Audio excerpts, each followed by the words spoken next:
Hey, what is up, everyone? Let's see who's here. Um, cool.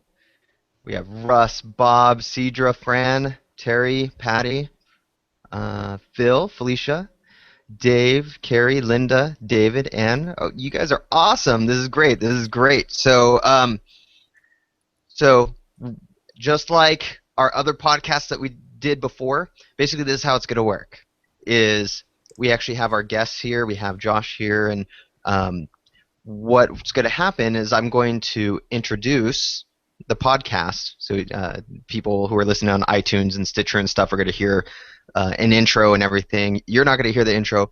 I'm just going to introduce the podcast, and then we're going to get started. And then after the podcast, because you guys are here, you guys get to do Q&A with Josh and our special guest Jamie, who is the king of garage sales.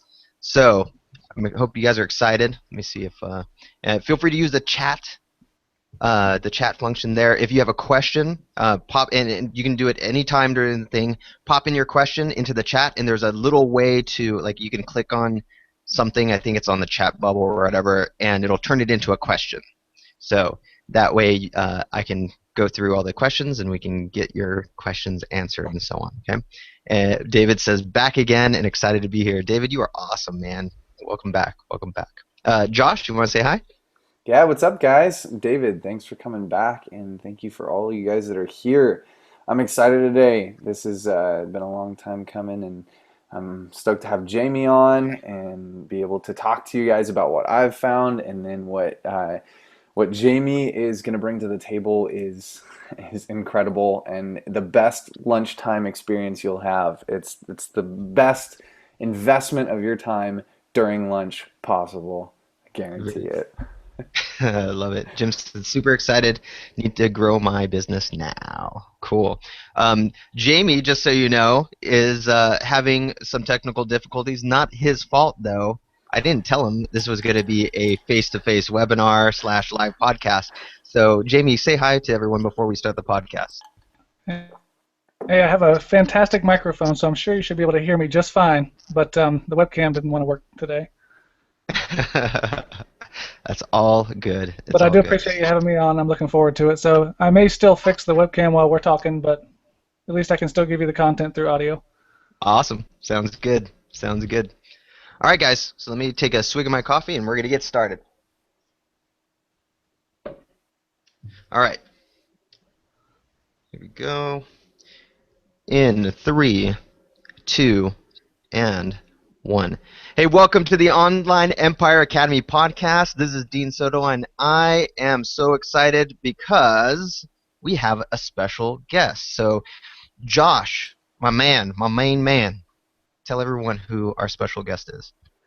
Hey guys, I've been working for the last few weeks on getting you guys some of the best content out there, and I stumbled upon these awesome YouTube videos about how to garage sale, and I brought you guys a kind of a teaching on how I do garage selling, but I kind of wanted to expand that and wanted to grow that and get somebody who's way better than I am.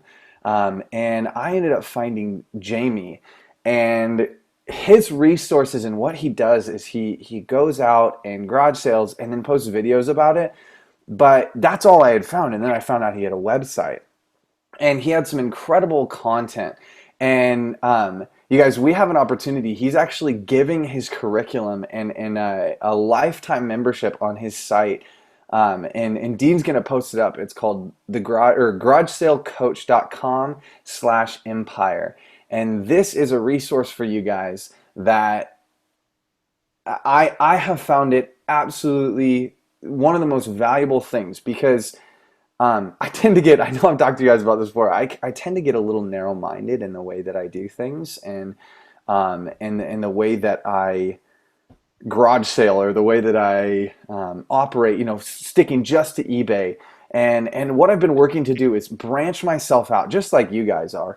And when I found this resource, I was like, oh my gosh, like there's so much more out there. And Jamie does an incredible job about breaking these things down and teaching you a step-to-step guide. So he has an ebook on his site. He has videos and tutorials. Go check it out. It is totally worth your time. It's only $29.95 for a lifetime membership. So, just kind of a short pitch, but what we want to bring you guys today is his knowledge. And we want to share with you guys what he does, but also who he is and how to do what he does. So Jamie, introduce yourself. How you doing, man? Well, I picked the perfect time to lag, but it's because I think my camera started working. So you might have to ask your question again. Yeah, there we go. Jamie's camera is working. I love It's a it. good thing I go garage selling because I wouldn't buy that camera at Best Buy, but I always buy all kinds of stuff, for $1 at a garage sale. So you never know when you need it. I love it. Well, I was just saying, introduce yourself. We're super stoked to have you on. Well, I'm Jamie, and you obviously found me through my website, GarageSaleCoach.com, and I basically, for about 10 years, have been buying items at garage sales and reselling them online. Mostly, back in the day it was eBay because eBay was everything, and then my bigger stuff I would do on Craigslist. But it was always kind of a part-time, just kind of on the side income, a couple $100 a year, every week or so. And I used to make a living online, affiliate marketing and things like that, but Google likes to change things around, so kind of changed up my whole world a few times. So anyway, it was through going through some tough times that I finally realized, the only way I'm actually making money consistently without really having to stress was garage sales. So I decided, what if I put the effort into learning about more things instead of just, picking up video games or, picking up, an iPhone or an iPod, what else could I be buying? And I realized there were so many things I was passing up. So I started really just looking at everything and taking my time, getting out there early and trying to find all the kind of stuff. And I realized there was so many things I was passing up, and it's exactly what you were saying, Josh. And I've gotten to the point now where on community sale garage sale weekends I can actually make as much as $2,000 in profit in one weekend because I've just done it long enough now that when I see something I don't have to take the time to look it up, or I don't know that I'm missing it, and I just grab it and I know what the price is, and I can move on. And I'm willing to pay a little bit more for things. If somebody wants $40 for something at a garage sale that I'm going to sell for $200, before, in garage sale money, $40 is a lot of money. You're like, man, $40 for something. Everybody wants to get everything real cheap. So, I've learned all that. So that's kind of who I am and what I do, and I do it all because it gives me the freedom that I want to spend time with my kids and my wife. And I'm to the point now where I would die if somebody had told me when and where to be. So it's really opened my life up. Like, yesterday I was at Disney World, and we just decided to go out there, and we can do that, because I have freedom with my time. The only time I don't have freedom is from 7 to about 10 o'clock on Saturday mornings. I've got to be out there, or else it's going to cost me at least $1,000. Totally. So that's pretty much it for now. Very cool. That's awesome. Yeah, I think that totally resonates with me, and I know it resonates with our viewers and the people listening because, this is, we're online retailers. This is what we do. This is our life, and it's one of the things I picked up as I was reading your book and as I was just kind of listening to your stuff. I started to realize, man, this is it's something that you love doing. And I know I've talked about it before to our group, but passion is such a huge part of what you do. Can you kind of share how this has made you come alive as a person? Well, whenever things get tough, I start thinking about what my options are, and I start looking at jobs, and that really takes the life out of me. I'm like, to be sitting somewhere, for $10 an hour, and be happy with that when I know that I could do so much better. So this excites me in the fact that it is like a treasure hunt. It's like people packed up their whole entire lives, for the gold rush in the West, because when they went out there, just the excitement of being able to find and be able to provide for their life and their family and their future. Well, this is kind of like that. It's like, I'll go out and I'll find something, that I didn't know I was going to find for $30 and make $500, every once in a while. And you're like, wow, this is why I do it, because now, like I can go do something with my family. I can get something extra. I can put money in savings. I can, I can make it better. And we all have to pay bills and make it. So it's exciting that I have the freedom, and it's exciting whenever I do real well because I don't know what to expect. So I guess I guess the opportunity and the possibilities make it enjoyable. It's not monotonous. I mean, there's work involved, but it's exciting. So That's awesome. and I love to hear when I share with other people. I love to see what they do because I can't be everywhere. I love to see what they find and how excited they are. When they already have a full-time job as a teacher or they take care of their kids or whatever. But then they go out and they have a morning where they just pick up a few things and make $500 or $600 or $1,000, and just what that means. It means, hey, we're going to go on a cruise, or that means, hey, we can go out to eat. It means, hey, I can pay off some things. It just free. Brings more freedom and excitement, and I enjoy being able to help others do that. That's so cool. I love that. Very, very cool. In your book, you kind of break down, I don't know whether it was top 5, but you break down kind of your top tips of how you do garage sailing. Can you just give us a really flyby review on, if we're going out garage sailing, what do we need and what do we need to be looking for? All right, well, flyby, I'm just going to give you the overview, but anybody can go garage sailing. Anybody can just get up in the morning, go out there, follow signs, and buy stuff. Anybody can do that. I mean, there's no reason that people can't make money doing that. But if you want to do it well, it's basically a simple process. You got to get out there early because the good stuff is going to go quick. And now that doesn't mean that there won't be good stuff at 10 o'clock or 11 o'clock. At that point, that's where knowing what to buy starts to increase your profit. But getting out there early is definitely going to set you up for success the best. 2, you want to make sure you've got cash and change and you're ready to go. And 3, you really want to know what to look for and what you're looking for. And you want to have the tools to be able to use if you don't know something. I mean, if you're going to do this for any kind of income, there's no reason why you don't have a smartphone with an eBay app and an Amazon app. I mean, it's just crazy not to, because there's all kinds of stuff that you're going to find that you're not exactly sure of. I mean, I love electronics because almost every electronic is on Amazon, and I can usually just look it up real quick by a model number or scan it. And then not only that, whenever I pick it up, I can just go right to Amazon in about 30 seconds, have it listed for sale. Whereas eBay, I got to picture it, I got to, I got to write a title, write a description, all that kind of stuff. And that gets old, but it was a good way to make money. But I love when things can go on Amazon. I love when things can ship real cheap in an envelope or a small box. So you want to know what to look for, obviously, and that's basically what I've put all my stuff together for, is because that's the biggest question everybody asks. Well, everybody can figure out how to get out there, but what do I buy?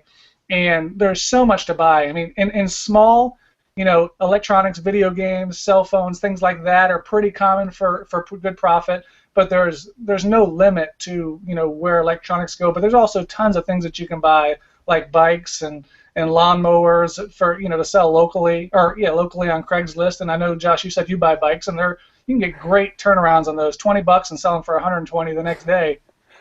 And it doesn't take much work if you got something to pick it up and just bring it home.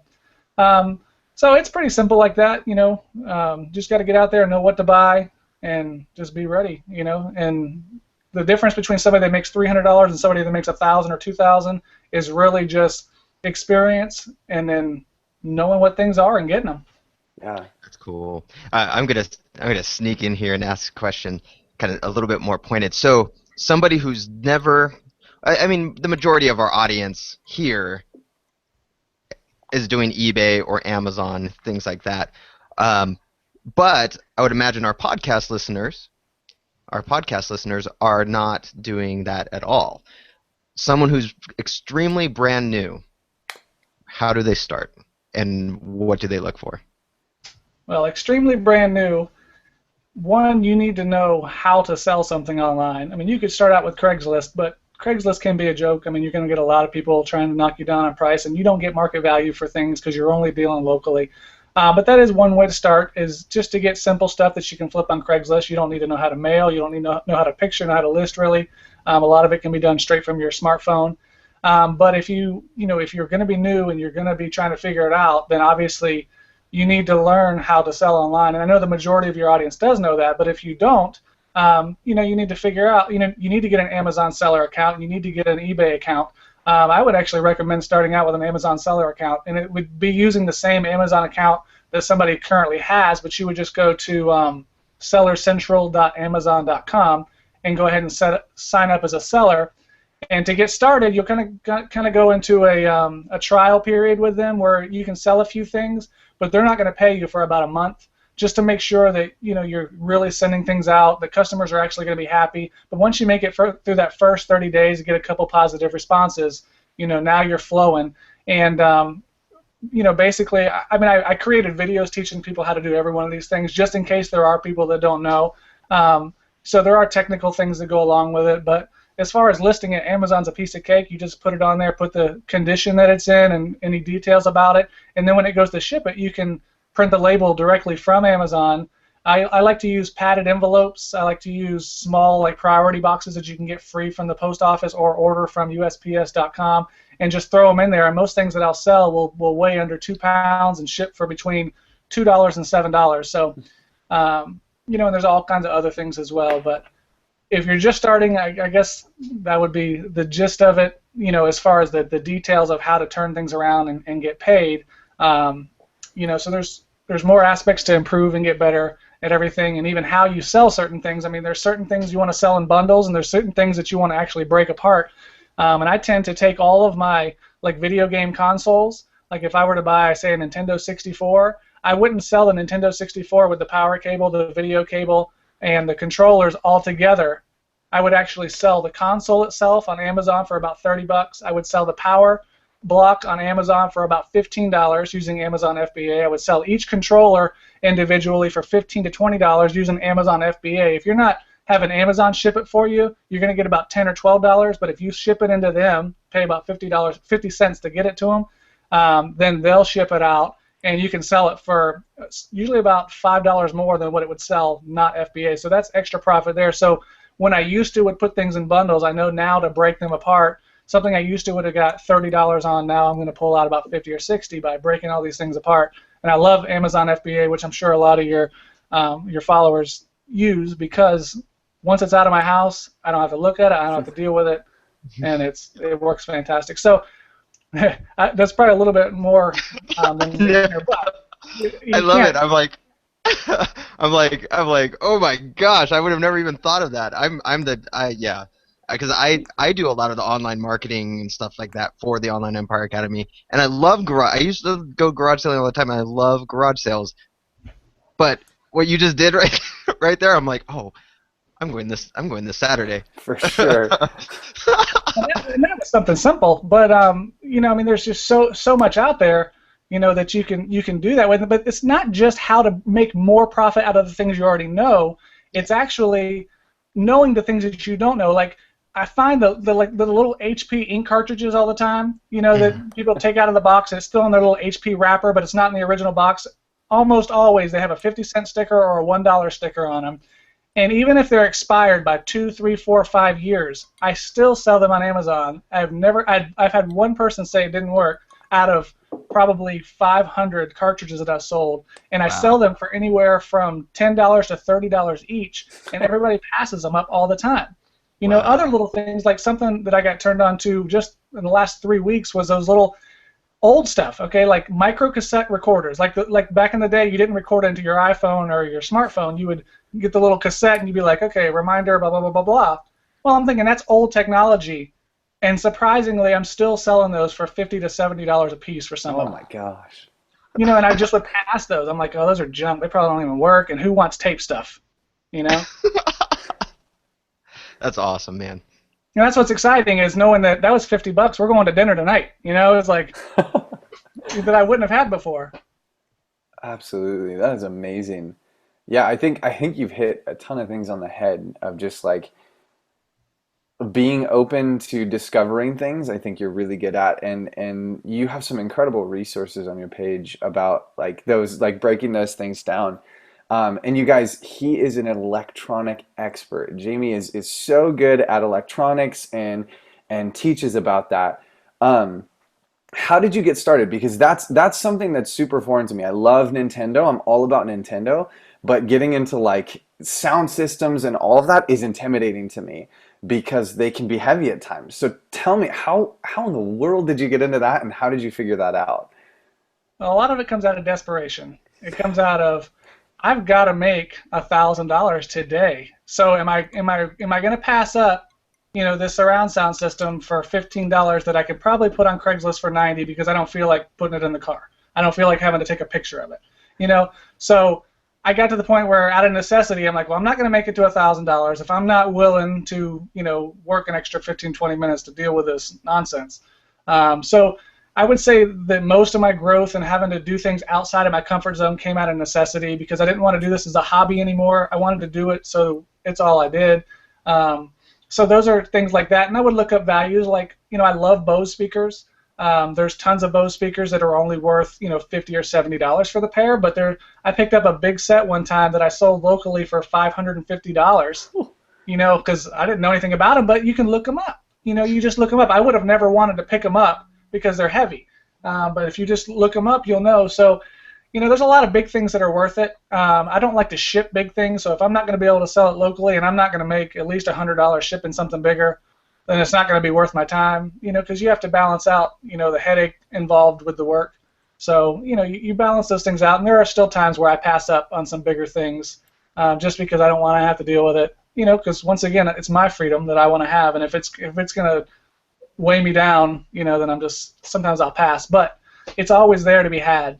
So, and some things are worth a lot more than others, so you just have to make that choice. That's awesome. That's really, really cool. You've mentioned a couple times, and something that was actually super intriguing for me is Craigslist. That's something I've actually steered as far away from as possible because I've just had bad experiences. But you talk about in your book how that's been a huge source of income for you, and you just posted the other week about bikes, and that's something. I've sold bikes on eBay, but I've never thought to even post them on Craigslist. That's so genius. So share with that, because that's awesome. I can't believe you sold a bike on eBay. I will not sell anything that's going to be that big. I mean, they can be done, but the cost of shipping it and the time it's going to take to prepare that to be able to go out is crazy. But people don't know any better, and I guess they do that. But that's how I look at it. When I see it, I'm like, okay, not what does it sell for on eBay, because one, it may not sell again like that on eBay, because bikes can be kind of funny. But two, how much time and effort and cost is it going to cost me? Because, I mean, the shipping on that might be $50, $60, $70 sometimes, depending on how far it's going. So if you're selling a $1,000 bike, then maybe you want to put the day's worth of work into packing it and preparing it. But typically, the kind of bikes you're going to go after, the road bikes and the hybrid bikes and the more name brand stuff will flip pretty good on Craigslist if you live in an area with people, So they'll flip pretty good because people don't want to go to the bike store and have to pay $500 or $700 for a giant bike or a Diamondback or something like that, or and so you're basically just cutting the cost in half of what the retail is. But my experience, I mean, I had that video that you saw. My experience is as long as you're getting a name brand bike and it's in decent condition, you're not going to struggle to get $100 for it. And if it's a nicer bike like road bikes and things like that, they can actually go for $200, $300, $400, $500 if you really, but you have to know what you're doing. But if you see a nice bike, it's a good brand like Giant or Trek or Diamondback or something like that, and it's $20 or even $50 if it's real nice. It's worth the flip. And road bikes sell for a lot more. So you just have to know, what you want to put into it. So I think from now on, you might want to at least give it a week on Craigslist before you even think about putting it on eBay, because if you sell it for $100 less on Craigslist than what you would on eBay, say $200 on Craigslist or $150 on Craigslist versus $250 on eBay, the time, the shipping costs, the fees, it'll just be much easier that way. And you don't want to have people complaining about problems like, oh, the brakes didn't work completely right, or because they're used bikes. You don't want to have to tune them all up, and maybe you're good at that. But there are some things that maybe if you're good at that, that's how you make your money. There's a lot of people that'll buy lawnmowers, and they're going to tune them up, and that's how they make their money. So people will do that with bikes. I actually do that with big flat screen TVs. That is one thing that I will buy because people don't know what to do with a flat screen TV when it doesn't turn on anymore. So when it doesn't turn on, they put it at the garage sale for $10 to $20 because they're like, it doesn't work. Do you know what it doesn't work means to me? It means I need to go to eBay, type in the model number, and type in power supply, and I buy the power supply for that TV anywhere from $30 to $60. I take the 12 screws off the back of the TV, I take the 6 screws out of the power supply, I screw it back in, I plug it in, I put the back on the TV, and now I have a TV that I'll put on Craigslist for $250. Oh my gosh. And that's it's worth the time if you're going to make the money on it, and it's pretty simple like that. So you can put it can be a little bit of time that has to go into it, but I'm not putting anything out like 10 or $20, and I'm like, I just got to do this, So I've always got a TV sitting around here waiting on a power board or something. But usually there's no more than 2 or 3 boards in each TV, so you won't put more than $100 in the TV. So if it's over a 42-inch or over a 47-inch, I mean you're going to be gold on the resale. That is awesome. Oh my gosh, my mind is blown. That is so cool. Oh, mine too, man. Mine too. Even with the Craigslist thing, because I stayed far away from the Craigslist too. But man, now I'm gonna end this podcast right now and go get ready for Saturday, because this is honestly like mind blowing. I never would have thought about the TV, never would have even thought about Craigslist, and I mean the fact is that people come to you for Craigslist, so you're not. I mean, it probably does save time in a sense. It's not too bad. And here's one other tip that I want to interrupt you with. I hate taking pictures of stuff. When I get home and I have a car full of stuff, I hate having to go through and take pictures of it. Okay, which is one thing that's always hurt me with my website is I can't show you everything that I bought because I don't feel like taking pictures of it all. But what I do now with my larger things, like if I have a bike at a garage sale, I take pictures of it at the garage sale. They've already got it set up for me. I take pictures with my iPhone, front, other side, back, all the things, and I list it right there. I'll list it in the car sometimes, or I'll list it when I get home. I don't have to take pictures of it. I'll buy bike trailers, the little bike trailers that you put your 2 kids in. I usually pick those up for about 20 or 25, and I always flip them for about 65 to 70. Oh my God. Craigslist usually the same weekend, but I take the pictures at the sale because I don't want to have to put it back out and take pictures of it again. So that's one thing that you can do on your Craigslist stuff. They don't know if it was your garage sale or not, so if there's other little garage sale things around, they'll just think, well, they were having a garage sale and they just decided to sell it on Craigslist. I mean, I'm not worried about those details, but I don't want to have to put more work in, so. That's awesome. That's crazy. That is so amazing, because actually it's funny because I was looking for one of those trailers. I still am, and I'm looking on Craigslist. I'm like, man, these are going for like $80, $100. I don't want to spend $100 this go around. Now I'm going to the garage sale. Dang it! I'm going to the garage sale. I see them. I probably see at least one every other week. Sometimes I'll see 2 every other week. I mean, they're out there, gosh. That's why I said $65 to $70, because if I held out, I could probably get 80 or 90. Yeah. But I know my popping points. I know where I can put it on there, and I'm going to get rid of it within a day or so, because I don't want to have to just keep holding these big things here. So I buy them cheap enough so I can get rid of them, because I get tired of having too much stuff filling up the garage. That's great. That's very cool. Very, very cool. That's like, this is so cool for me because, like, I've told our network, but we restore vintage bicycles, like vintage Schwinn's, and like, because we live, my family lives in the LA area, like that could be a potential huge market for us. I mean, it's, people are dying for vintage. So, for the listeners who are out there who have a niche and have the ability to fix things, like you were saying, I have the ability to fix things. If you have knowledge from, back when you were in high school or whatever, and you know how to weld something or fix something, use that, and you have an opportunity to make some money. I think, Jamie, that's so good, because there's so many things that we know that we forget we know, and you fixing, obviously you have a knowledge of how to fix a TV. That is so valuable and such an incredible tip. Well, wow. Here's an even greater tip. Not what do you already know, but what can you go to YouTube and type, how do I fix a TV that's not working? How do I repair a hole in a bounce house? How do I start a lawnmower that won't start? And all it takes is about a 3 to 4 minute video a lot of times to go, all I got to do is take that little carburetor off and spray carb cleaner in it, or all I've got to do, is buy this rubber cement and a little patch kit for $4 and put it on that bounce house, and now the bounce house that I paid $10 for I can sell for $100. Little things that you're like, okay, well, what would it take to actually make this, workable or sellable? And I don't tell people, hey, I bought this broken and I fixed it. Let me sell it. They don't know. I mean, it's working. I fixed it. Wow, that is so cool. I'm so excited. Like, I'm excited what I can find and flip. Like, even on Craigslist. Like, that is, man, Amazing. Amazing. Yeah, I I love mean, it. and you can buy and resell on Craigslist too.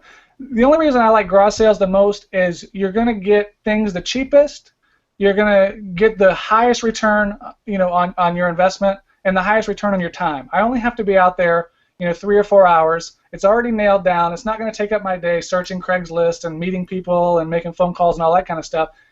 I'm just gonna hit that. The rest of my work is up to me. If I want to work after my kids go to bed or after my wife goes to bed, late in the night, that's fine. If I want to work in the morning, that's fine. If I want to work in the afternoon, that's fine. If I don't feel like working today, that's fine. I love having that freedom. So that's why Craigslist can be frustrating sometimes because it takes more time. You really have to find it. You got to figure out what's going on. You have to deal with other people. So it's definitely another way that I use to make money, but garage selling is first and foremost the most income with the least amount of effort. Wow. Wow, wow, wow. My mind is blown. This is so good.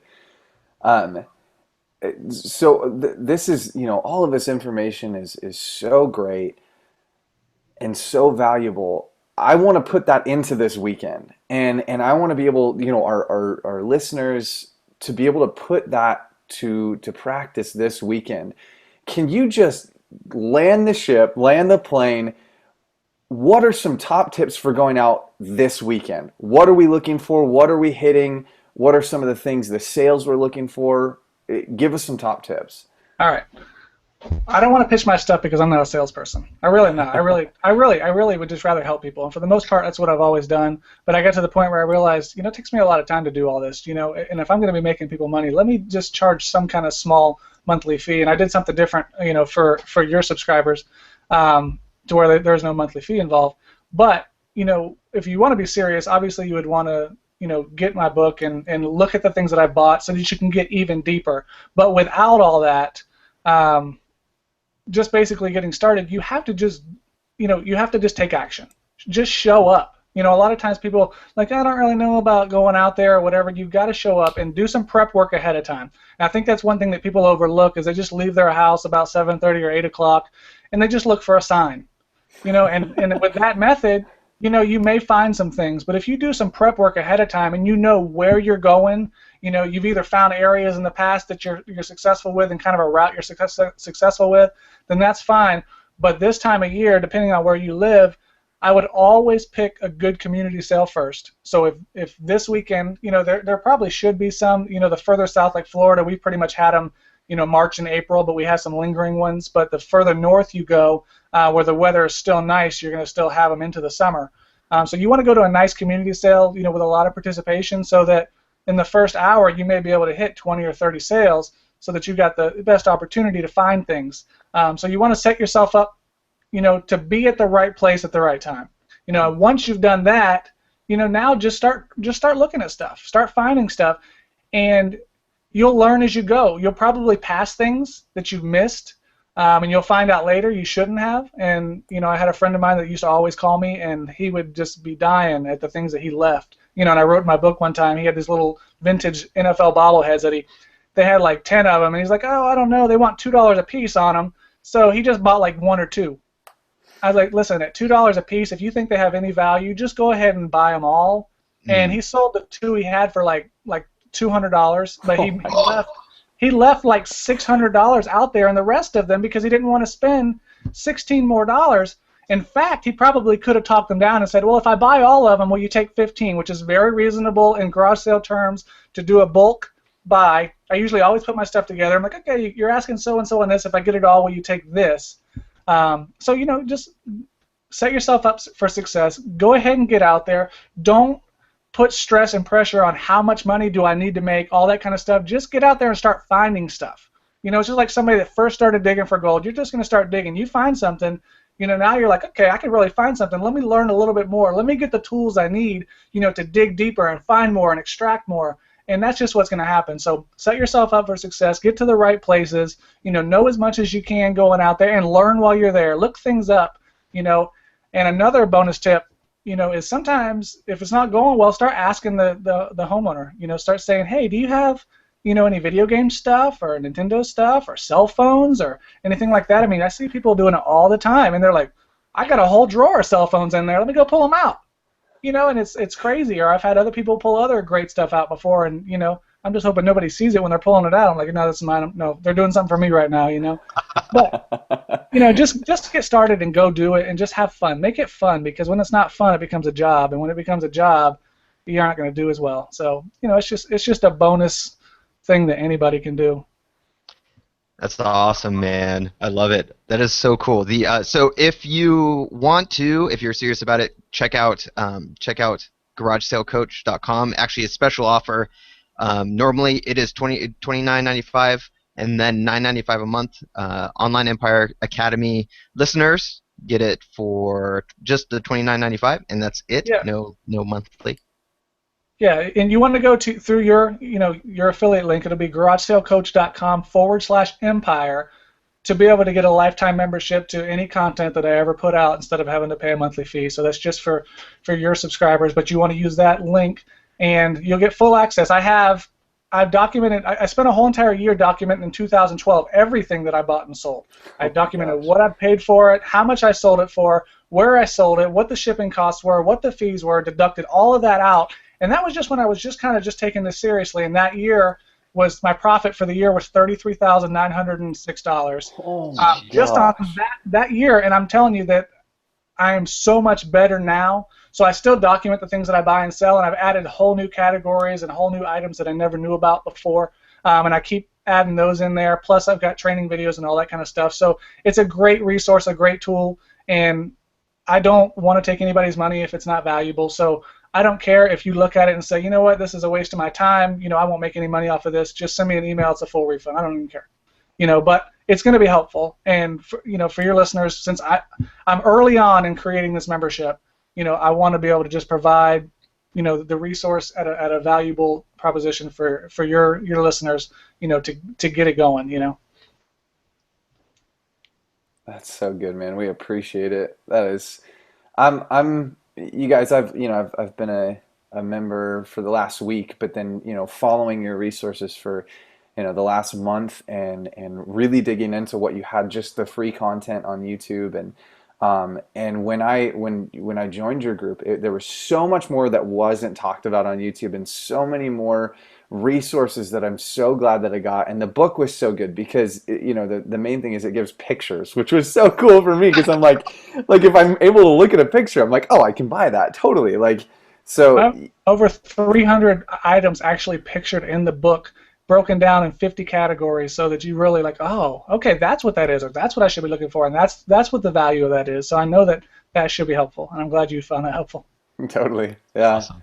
I so appreciate you guys. coming, man. That was it. Seriously, it's been so good. I'm excited to go out and spend some money and make some crazy cash. So I so appreciate you coming on. That is it's so valuable. Seriously, so valuable. Thank you for sticking with us. Well, thanks for having me. I'm glad I could help. All right, awesome. Thank you, Jamie. Thank you, Josh, for being an awesome host. And thank you, the live listeners. If you want to be a part of these live podcasts, which you need to be, you get so much value because next, after this, is the Q&A. You don't get it if you're listening on iTunes and Stitcher. Sorry, you don't get it. Go to theonlineempireacademy.com/live podcast, and you can subscribe to be a part of these live podcasts. All right, guys. So we will see you. Actually, go and check out GarageSaleCoach.com/empire, and we will see you in the next Online Empire Academy podcast. Cool, guys. That was awesome. Are you ready for some Q&A? Who out there is ready for some Q&A? Let's see. I am. You are? Sweet. I am. Now, hopefully we were that good that there wouldn't be any questions. Just comments now. Love it. So David asks, what are the types of items you should never pass up? Never pass up? Well, that's kind of an unfair question because, obviously you should never pass up things that are worth a lot of money that don't cost much. I mean, that's generally speaking, but every category, even if they're things you would never pass up, are going to have duds. So I can't just say always buy iPhones if you see an iPhone. You don't see them that often because you don't know how much they're worth. So it's a harder category. I would say the same thing with like video games. I mean, I know we mentioned Nintendo. I love Nintendo, and Nintendo carries a lot of value, but there is some junk there too. Yeah. So typically, I would measure my risk versus reward. I would never pass up a huge lot of Nintendo stuff for a cheap price. If somebody said, "Oh, I got this big box of games. It's probably like 50 of them in there, and the system, I don't really know. They were my son's, or they were this or that. I take like $20. In that situation, you don't pass it up. You don't even open the box. You just, you say, "Oh, is it Nintendo on the box?" No, I mean, you open the box, but you don't. There's going to be no-brainers. And I love, the 7:15 dew on the ground, sun coming over the horizon, no-brainers that you're like, man, I'm glad I was the first person there to walk away with that. In fact, I'm watching out for the next guy coming to make sure he doesn't try to take it from me. So you'll find the no-brainers, and you'll know what they are when you see them. But I can't just give you a general category to never pass up. Don't overpay for stuff. There are things that will be broken, and there are certain issues that you don't want to deal with. I mean, like stereo receivers, I found that stereo receivers, I can pretty much flip a stereo receiver of any kind for $40 or $50 on Craigslist, but probably about 25% of them are broken. So, that's one that you have to weigh in that you may want to pass up. But, there's also higher quality ones. But I hope I answered as best as I could, but I don't think there's a definite answer to that question. But if it's worth a lot and if they're not charging anything for it, you throw the money at them, you grab it, and you run and you leave as fast as you can. That's awesome. Jim says, do you just look for new unopened items or used or mixture? What channels for which? Okay, I hardly ever find new unopened items at a garage sale. When I do, it's very easy because every new unopened item, for the most part, 99% has a barcode and it scans. So it tells me the exact price of it. I would scan it if it's new and look at what it's going for. Now on Amazon, say there's only 4 people that have one listed. Don't be taken by the price. If it says $69.99 is the lowest price, and then the next price is $79.99, the next price is $189.99, it's very possible that there's just not hardly anybody listing it there, and it won't sell for anywhere close to that. So in that situation, you may want to look on eBay, and you find out it only sells for $15. So you want to double check when there's not a lot of sellers on Amazon because it can just fool you with the price. So you kind of get an idea. Things will sell for more on Amazon than they will on eBay, so don't be scared if you see it on eBay for $30 and there's a bunch of sellers that have it for $60 on Amazon. Quite possibly it will sell for $55 or $60 there. But most of the things I buy are used because that's what people sell at garage sales, but things have a lot of value used because things that have value new have value used because people will choose to buy them used to save themselves, 30, 40%. And most things can be tested by you. And, I found for the most part that you can judge a seller by asking them, does it work? If their first response is a little bit like they weren't exactly sure, then you might not trust them. But if a lot of times they'll be like, no, it was mine. I just got another one. I upgraded to this one or whatever. It just was too big or too small or too this or too that. Then you can see their reason for getting rid of it was they have no need for it versus, yeah, I mean, it was maybe working. It was the last time, they'll kind of fumble over themselves if it's possibly broken. But so I buy both, but most of the stuff you're going to find is used. So just be prepared for that. But there's a ton of resale and used items. That's awesome. In fact, that one, I remember when I first started with garage sales, I had found this book, and it was like it's some kind of like apologetics book or something like that, and I checked it on Amazon, and it was going for $89 or something like that. I'm like, yeah, this is great. This is gonna be so cool. And I put it up on there, and it finally sold. I think like 6 months later for about $15 or something like that. So, yeah. So I imagine I lost money on that, but it's totally true. It's rare that something like that scans on Amazon, but I usually just look at how bunched up they are at the bottom. So if it was $89.99, is there one for $90.21, $90.40, $90.60, $91, $92, $93? If it's bunched up right there with 5, 6, 10, 20, that's the bottom price, and that's what it's going to sell for. That's awesome. Rob says, do you meet in public spaces for Craigslist? Um, Typically, it depends on if I'm buying or selling, but we're talking about selling your stuff. When I'm selling my stuff, rarely do I go out somewhere. I usually have people come to my house. Nobody comes in the house. I usually open my garage when they get here, and I deal with them that way. I don't feel too nervous or scared having people come. But I'm a guy. If you're a female and you're home by yourself, I would say no. But I mean, this question's coming from a guy, but just as a warning like that, you don't want to ever open yourself up for any kind of problems. But I don't ever see myself having a problem, and I've been selling with people coming to my house for years, and haven't really had a problem. If I talk to somebody and I get they feel a little bit shady, I might not want to invite them in my aura, in my area. I don't want them to see, hey, that house probably has a bunch of good stuff in it. Let me find out when they're not home. Yeah. But I don't really, I don't watch the news, so I'm not a person that gets scared by stuff. The news can scare you real fast, and there should definitely be some caution taken. But you're going to have to decide what area do you live in. The area I live in is middle class, and it's more safe. We don't have a lot of violent crime, so I feel pretty safe having people come to the house, but I just don't bring them in the house. Nice. Cool.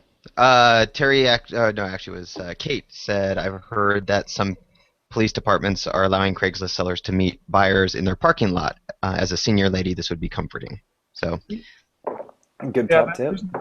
I don't think there's any response needed to that. I agree with that. That's what I was saying with a female, number one, but a senior lady, I think that's a perfect idea because there's no way for a senior lady to defend themselves or run or anything. I mean, I think that's great, and I've heard the same thing here in Florida, and you guys are in California and wherever she's at. Yeah, totally. Yeah, and for Kate too, make sure to bring somebody with you. To do it in pairs is always a good idea as well. Just have, whether it's a son or your husband or whatever, like bring somebody with you. That's always just a kind of good rule of thumb. Two's better than one. That's cool. Yeah. I always joke with people when they come to my house and it's a female and they got somebody else with them. I always say, so you brought your muscle with you? They know I figured out they just want to have somebody in case they were, make sure they were safe. That's awesome.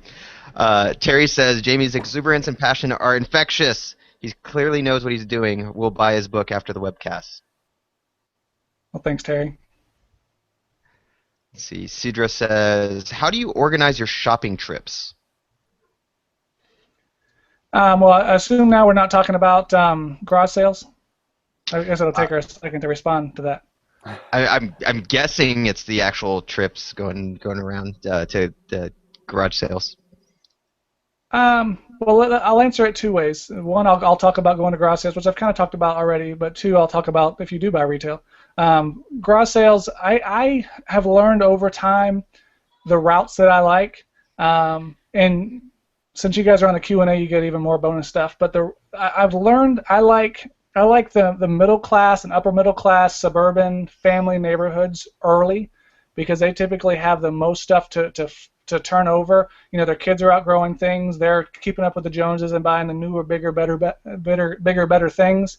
So my quick picks and all that kind of stuff will come from those areas. But then I kind of transition my way into some of the older areas, after about 9:30 or 10 because a lot of other resellers don't want to go there. So I can still find things that weren't picked up. So I kind of have a route, depending on where I start out, where I kind of like to flow. But organizing them based upon where I want to go. If there's community sales, I'll pick the best one to go to first, and then I'll have a second one maybe that I'll go to, and then I'll work my way out. So there is a structure that I kind of build for that. If the question was actually regarding buying retail, that's a whole different ballgame, and I do make money doing that as well. But that obviously all depends on what store is carrying what item that's reselling and whether they have it in stock. So that's totally dependent upon where you're heading, and that one all comes down to finding the right items in the right stock, and I don't think there is a total plan for that. I think, Dean, you're muted. Yeah, I just muted. That's great. That's great. And so, yeah, okay. Jim says, do you buy everything at that time or pay and come back so you can keep shopping on the route of the day? Okay, well, if you're in a car and you're buying big items, then I like the idea, and I hate it as a buyer because I see something great sitting on the by the garage with a sold sign on it that I know I could have made $200 on. But as a buyer myself, if I can put it in the car, it's going with me now. I'm not going to leave it sitting there, for anything. Also, I've lost money before because I didn't have enough cash left. So you don't want to show up at a sale, especially if it's a community sale or whatever, and you decided just to show up with $100, for the whole sale, and then you're out of cash, but you find something great. You're like, hey, can I run to the ATM? I've done that before and came back and they said, well, while you were gone, we looked it up on eBay, and I mean it's selling for $75, and all I needed was $6. I'm like, you can't do that. But if you only have a car and you're picking up bigger items, you don't really have a choice. But as long as you pay for it, get their phone number. There's no reason why you can't go back and pick it up later. But once again, I like things to be easy. I don't want to waste my whole day. I want to get in, get out, and beyond. So currently I drive our minivan garage sailing. I put all the seats down in the back of the van, so it's kind of like a cargo van. So I have a lot of space. I used to use a truck, but I like the minivan because if it rains or anything else, or if I go eat breakfast afterwards, I don't have to worry about somebody, picking out of there. So hopefully that answered your question. But do what's best for you. Just make sure whatever you get, it's paid for, because that's where your profit is. Once you buy it cheap, it's yours. That's good. That's awesome. Awesome. We have about 5 minutes left, guys. So if you have any questions, please go ahead and shoot them our way. Kate says, when you scan and the seller is watching, does that affect the final price? That's a great question. That question is so varied in how it happens. I typically like to scan not right in front of the seller. Like I'll kind of pick it up and just kind of like I'm looking at it, but scan it away. I'm not trying to totally hide it, but I don't want to make it so obvious that I'm just trying to get them. If I don't have a choice and I'm scanning through multiple items, I'll try to get the price before I start scanning, so that they don't have the ability to say, okay, well maybe I should charge more. So I don't like to scan right in front, but sometimes you don't have a choice, and especially with like books or video games, you're just going to be scanning sometimes for 3 or 4 or 5 minutes, so if there's a bunch of stuff there. So you just don't have a choice, but get the price ahead of time. Other things, if it's just a one-off item, sometimes I'll pick it up on the table and kind of walk somewhere else and just kind of scan it as I'm going.